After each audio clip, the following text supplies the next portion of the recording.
Bonjour à toutes et à tous, ici Samuel. Ce soir, je vais vous parler de la façon dont j'aurais pu quitter le conseil pour le monde de la musique de façon un peu plus sécurisée que ce que je n'ai fait. Pour remettre un petit peu des éléments de contexte, ça faisait une dizaine d'années que je chantais, d'abord comme choriste amateur. J'ai pris des cours de chant, j'ai chanté comme soliste. euh, et à un moment, le chant prenait une grande place dans ma tête. J'ai fait une retraite. J'ai utilisé des outils que j'ai appris à ce moment-là pour laisser mon intuition s'exprimer. Elle me disait fais de la musique. Une semaine après cette retraite, j'ai annoncé au directeur des NERCOP, le- la coopérative dans laquelle je travaillais comme consultant interne, que je souhaitais démissionner et me lancer à temps plein dans des études de musique. Décision bien accueillie. Maintenant, avec le recul, j'aurais pu faire autrement. Les 2 premières années de ma vie de musicien ont été assez stressantes.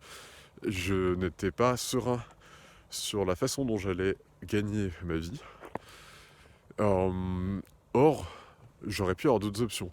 Plutôt que de démissionner, un passage au 3/5e aurait été tout à fait envisageable tant d'un point de vue études, parce qu'il y a beaucoup de musiciens et musiciennes qui font 20 heures ou 25 heures de travail par semaine pendant leurs études, tant d'un point de vue études que d'un point de vue financier. Puisque pendant mes 2 premières années, j'étais hébergé à coût modique chez mes grands-parents et un salaire à 3/5e aurait largement suffi à couvrir euh, ces- ce, ce loyer modique et les différents frais. Ça, c'est une première option, le 3/5e. Et la seconde option a été découverte par hasard par une amie à moi, appelons-la Ambre, euh, qui, comme moi, a quitté le monde du conseil pour, elle, se lancer dans le théâtre. Et elle a cru au début vivre la vie de bohème d'une actrice débutante avec un salaire très faible. Jusqu'à ce que 6 mois plus tard, un associé de son cabinet la recroise et lui propose de travailler sur une mission comme freelance. L'avantage du freelance, c'est que en tout cas en France dans le conseil, c'est payé 2 fois plus par jour que le salariat.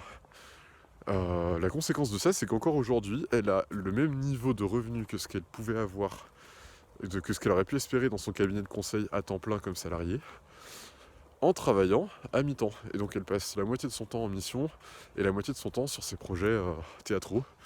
Et aujourd'hui, c'est sa vie de famille. J'espère que ce témoignage a pu vous donner des idées par rapport aux éventuelles transitions professionnelles que vous envisagez. Je vous souhaite une belle soirée. À bientôt.